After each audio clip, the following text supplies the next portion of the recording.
let's go ahead and do our first big enchant. I'm going to take a chance here. Let's see where I put it. I'm going to grab this diamond pick. Oh, it's nighttime. Let's rest and let night pass. I'm going to take this diamond pick. I'm going to see if it'll give me a good enchantment on it.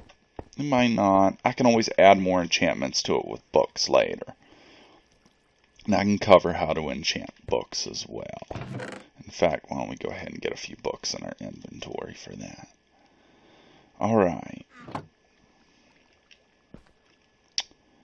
Here we go.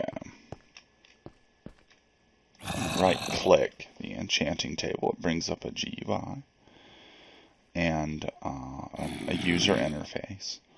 And notice there's a spot here. This is where the lapis lazuli goes. I can just drop a whole bunch in. And then once I put in my tool or weapon or piece of armor, whatever it is, or book, whatever it is, I'm going for the enchantment, right? Now I get options. Option 1, we have a zombie talking to us, is efficiency 1. It's weak. I don't want that for a diamond pick. I would need to be minimum level 4 to do that. If I have minimum level 11, I could do Unbreaking 2. That's pretty good. But again, I want to go for the best for the diamond pick. Notice, level 30 gives me Unbreaking 3. Now see the ... right there after Unbreaking 3, the little ellipsis.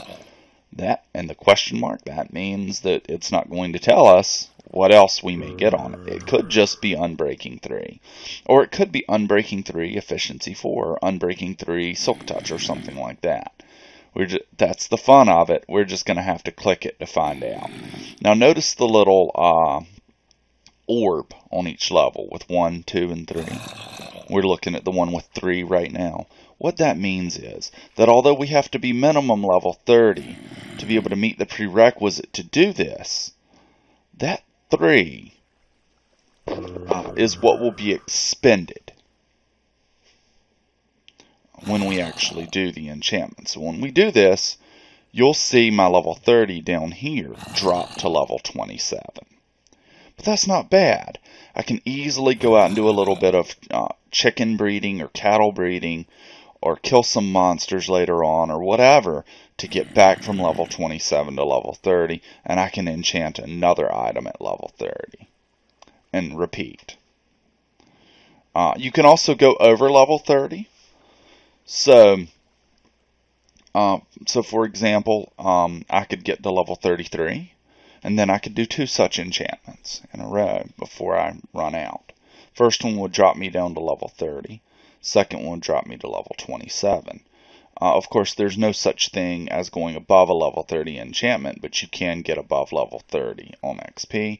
That's inefficient, though, because beyond level 30, it takes a really long time to build up levels. So it's best to just do them one by one. Here we go. I've hesitated and rambled long enough. Let's see what this gives us. I'm just going to left-click right here where it's lit up sort of with a magenta color, and we'll see what this yields. Okay, let's take a look at our pick. Ooh, not bad. We want a good fortune item early. Unbreaking 3, Fortune 3 is what I would really like. This is Fortune 2. So, what do I want to do from here? Well, I would like to eventually work with some books. And maybe build up to getting see if I can get a Fortune 2 on my book. If Fortune's something I can put on a book. By maybe starting with some Fortune 1. We'll see how that works out. But Fortune 2's not bad. Speaking of enchanting books, let's look at doing that. Let's put our lapis lazuli in. Let's pop a book in. Now books, I like to enchant at low levels. I'm fine with that. But Power 4 is a really good enchantment. That's how much damage you do on a bow. That adds damage to a bow. That's actually a really good enchantment right there. I have no control over what these are. These will stay until I use them. There may be ways around that, but I don't like to cheat too much. If I were to go Bane of Arthropods, let's just do it for the sake of the tutorial. Not my favorite enchantment. That which puts power on your weapon versus arthropods, aka spiders. That gives us Bane of Arthropods 1. Not very valuable, but as you can see, the book's enchanted. Now all I need to do is use an anvil to combine that book with a weapon, and it would give me Bane of Arthropods on that weapon, and expend just a few enchantment levels to do that. Let's try another one. Ooh, look at that. Silk Touch. That's a big deal. We got really lucky. It's not terribly often that Silk Touch comes up when you're enchanting books. That will expend 2 levels. Totally worth it.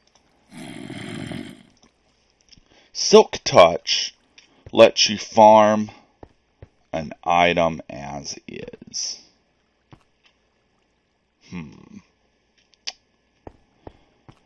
Notice how, or rather, it lets you mine. I use those interchangeably, and I shouldn't. See how some blocks, you break them and they turn into another block type. Smooth stone, or stone as it's called in Minecraft. Notice how it breaks into cobblestone, right? You've probably figured that out by now if you've been playing Minecraft for 20 minutes or more, right? What you may not know is that if I had a Silk Touch pick and I had broken that, it would have given me straight up smooth stone. And that's the best way to get smooth stone in the game, is to get a good, like, unbreaking smooth stone pick going. I don't want to combine that with my fortune pick, but as soon as I get a good another good diamond pick build, I'm going to put that Silk Touch enchantment on it.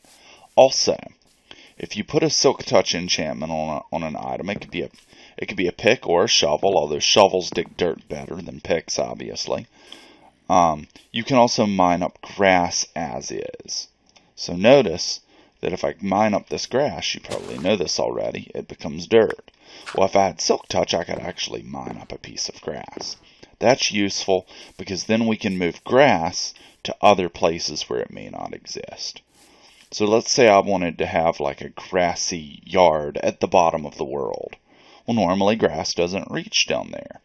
And if I want to get that going really fast, all I need to do is put a plot of dirt down there, Silk Touch up a block of grass, and put that block of grass in the middle of that dirt, and then it would spread. So Silk Touch has many applications. We got really lucky by getting that. Anyway, that's Minecraft Enchanting 101, people. Those are the essentials.